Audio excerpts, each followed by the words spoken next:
Rusiya-Ukrayna müharibəsinin bir-biri ilə əlaqəsini geopolitik aspektdən izah etməyə çalışacağam.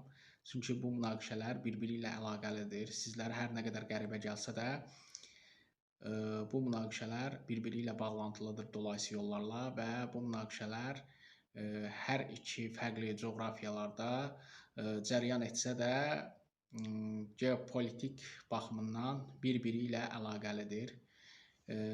Bugünkü çıxışımda, siyasi analitik təhlilimdə qısa olacaqdır. İndi isə keçək qısa analitik təhlilimə. Belə ki, bildiyiniz kimi Qəzzada İsrail ilə Həmas arasında müvəqqəti də olsa sülh əldə olundu. Amma bu sülh altından xətt çəkərək deyirəm ki, bu sülh daimi deyil. Çünki bu sülh niyə daimi deyil? Orada qarantor yoxdur. Yəni İsrail tərəfi də razılaşamır, Həmas tərəfi də razılaşamır. Bəs qısa olaraq bunları demək istəyirəm ki, bu münaqişədə İran və Rusiya Fələstin, Qəzzada sülhün olmasını istəmir. Çünki Rusiya düşünür ki, əgər İsrail ilə Fələstin arasında geniş miqyaslı müharibə olarsa, Birləşmiş Ştatlar öz hərbi yardımlarının əksəriyyətini İsrailə ayıracaq və bu səbəbdən də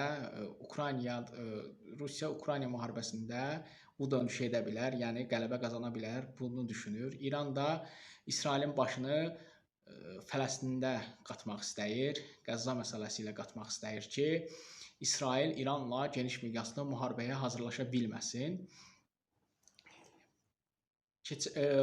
Fələstin-İsrail müharibəsində, yəni Qəzzada sülh olmasında yeganə maraqlı olan qüvvə isə Türkiyə Respublikasıdır. Çünki Türkiyə Respublikası üçün bu imic məsələsidir. Yəni Türkiyə Respublikası Qəzzada sülhün əldə edilməsində çox böyük çaba göstərdi və bu səbəbdən də sülhün pozulmasını istəmir və Qəzzada öz nüfuzunu, öz təsirini bu vasitə ilə artırmağa çalışır Qəzzada və İslam dünyasında.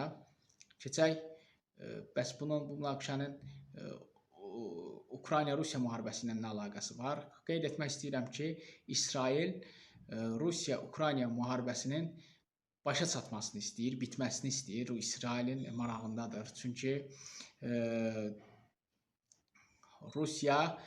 İsrail ABŞ-nin Ukraynaya hərbi yardım göndərməsini istəmir. Çünki o istəyir ki, bütün hərbi yardımların əksəriyyəti İsrailə ayrılsın. ABŞ-nin hərbi yardımlarının, hərbi maliyyə yardımlarının əksəriyyəti İsrailə ayrılsın. Bəs